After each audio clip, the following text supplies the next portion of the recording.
It was a cold, damp afternoon in Auckland. Autumn was coming.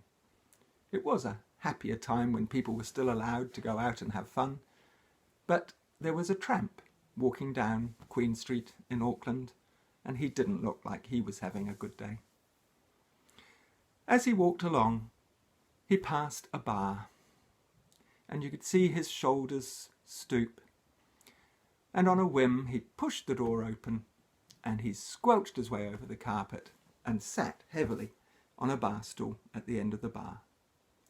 The place was spectacular. Mirrored surfaces, shining crystal, polished silver, and the barman was completely on his own, polishing glasses. The tramp sat there, had a good look around, and then he gave a big sigh.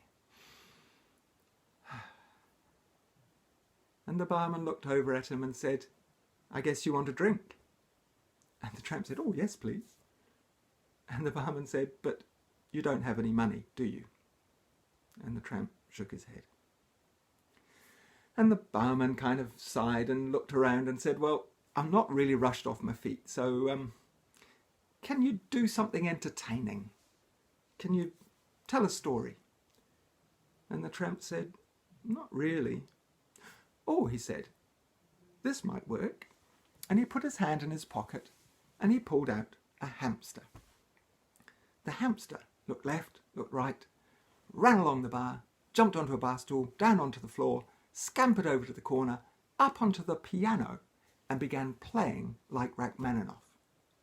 And the barman said, "That is amazing, mate." He said, "That's worth a pint any day." Put a beer down in front of the tramp. The tramp sipped it like it was elixir. He made it last.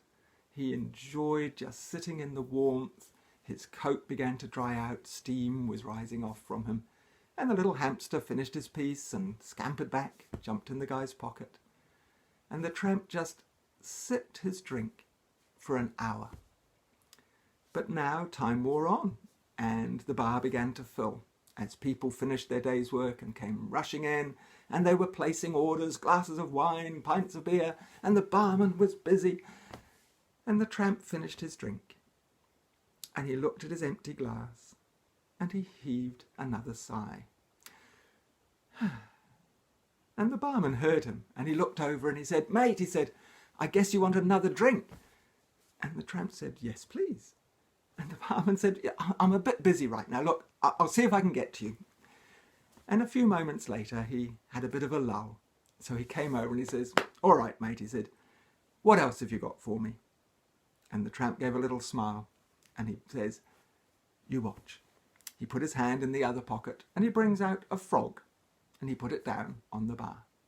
The frog tips back his head and sings like Elton John. And of course it's like a ripple through the bar. Everyone just falls silent, watching this amazing sight. And the barman shakes his head and says, "Mate, that's worth another pint any day." Pours him a drink, puts it down in front of him. But this is Auckland. So a businessman comes over and says, "I have got to buy your frog." And the tramp shrugs and says, "I'm not sure if he's for sale." And the businessman says, "Come on," he says, "everything has a price." He sticks his hand in his pocket and he brings out a wad of cash. 100, 200, 300. And the tramp's kind of shrugging. "All right," he says, $500.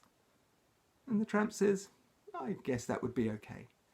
So he takes the money and the businessman scoops up the frog. Cool.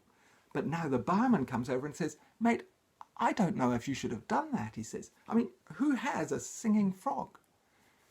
But the tramp just looked around and leant forward conspiratorially, and he quietly said, "Don't worry," he said.